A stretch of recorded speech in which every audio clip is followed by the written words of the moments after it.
Let's start by this. These rumors were made by radical black racists. Let's just say that. Okay? It's a group of these guys that don't want to hear Jamaican, don't want to hear Guyanese, they don't want to hear a black guy that ain't down with them. Right? So their job is to criticize anybody who don't look like them or who ain't Black American. Who are these guys? You want me to say their name? We're going to give them too much clout. I mean... The FBA, Foundational Black Authority, whoever the these broke niggas is. I'm just keeping it a buck. And their shit is to attack everybody on Twitter.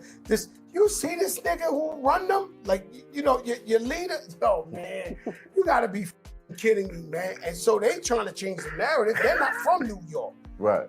So they telling a whole nother story. This was...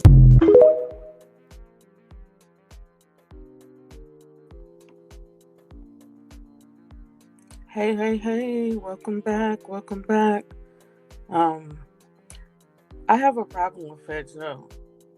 And the reason why I have a problem with Fat Joe is during that clip, he freely is calling us broke N-words. And I take offense to that. And the conversation that needs to be had, first of all, they're saying that this show he was on is from, I didn't even write down the name because it's really not the point. That's not the conversation that I'm trying to have over the guy that was hosting this, because they say he's in the rap game, but he's from Jamaica and whatever, and they're laughing, joking, and doing all this. And this is why it's important to be very clear who is us and who is not us.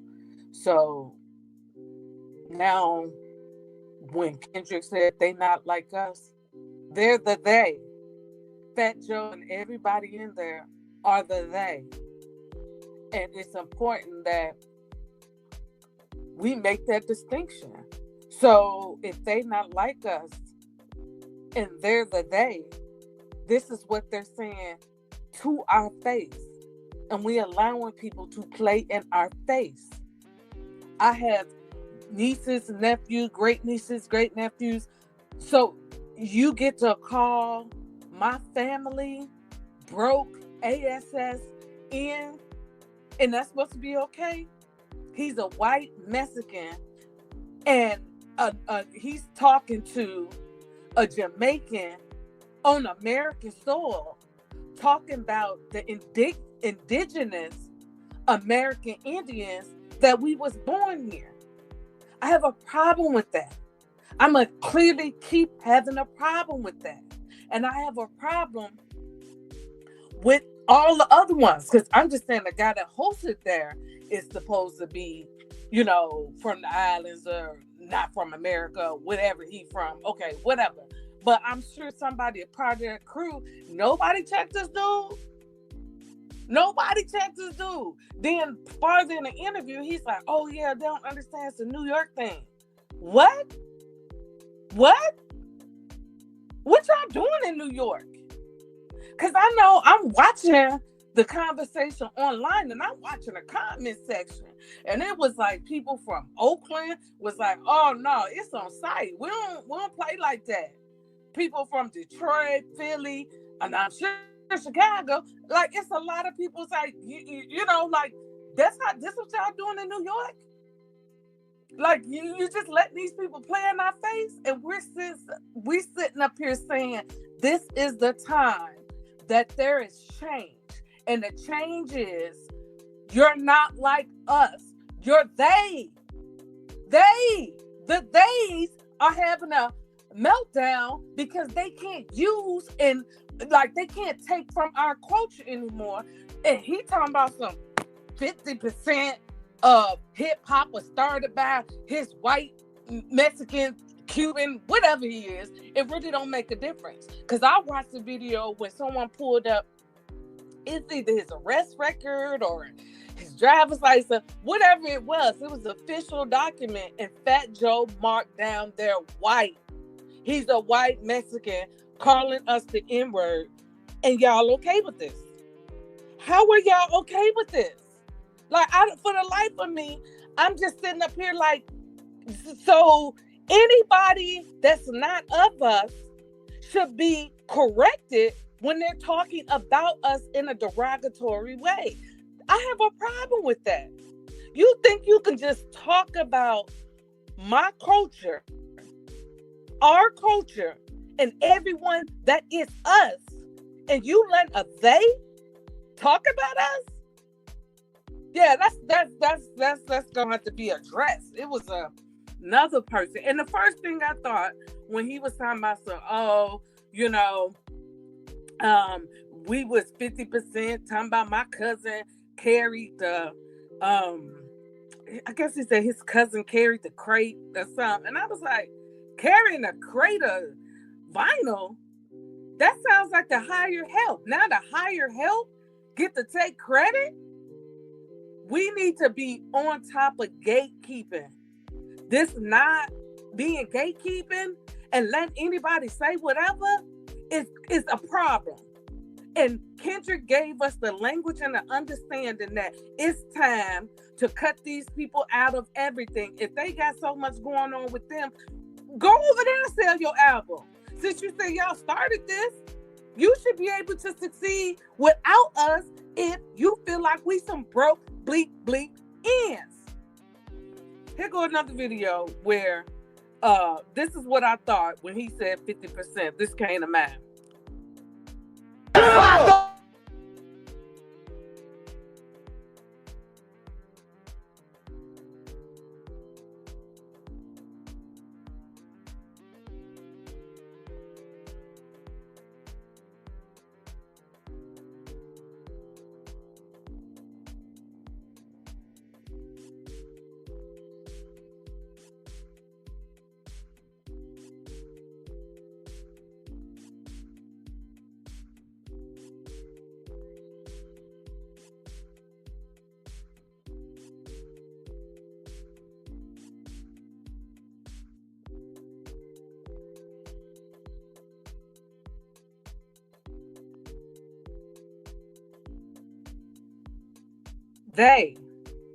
They, not like us. That's a scene from Do the Right Thing, where Radio Raheem was the us.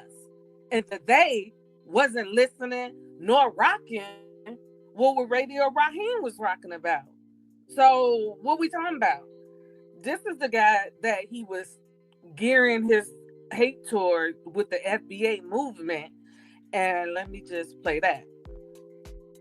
Why is it so easy for everyone to attack the culture of Black Americans? The thing is, we share our culture with everybody. We're too damn nice. Too damn nice. That's been the problem, because whenever we do something, we say, okay, we chop it up to just global Africanness. For a long time, we were sharing hip hop with the Caribbeans because they were like, well, Caribbeans help do it. And we're like, not really, but we'll share. We're all Black. We had that type of thing. And that was a mistake, because what happens is a lot of these people who didn't create anything, we give them something, then they take it for granted and then say, hey, you know what? I did it and y'all didn't do shit. And y'all ain't got no culture and we do. And we're saying, hey, we ain't playing that game no more.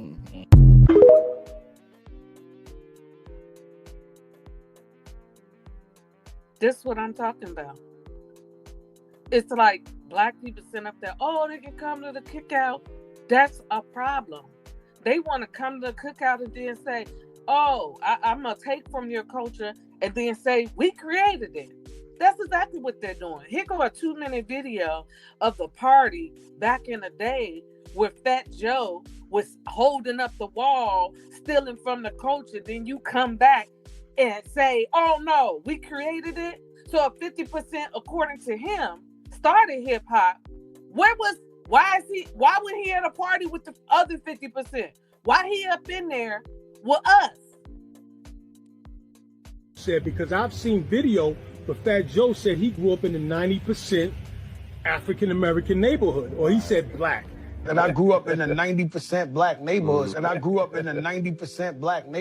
I had to go hard since birth. He said 90% Black neighborhood. Right. But Fat Joe grew up in a 90% African-American neighborhood, so how can he turn around and say hip-hop started 50-50? Right. I saw a video of Fat Joe at a party, like in the middle 1980s.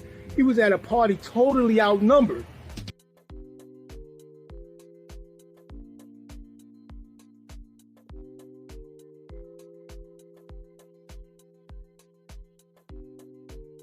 totally outnumbered in this party, and I think that's a good example of how hip hop started. African American culture was totally dominating early hip hop. And you even said that's the 80s. So imagine the 70s. Exactly.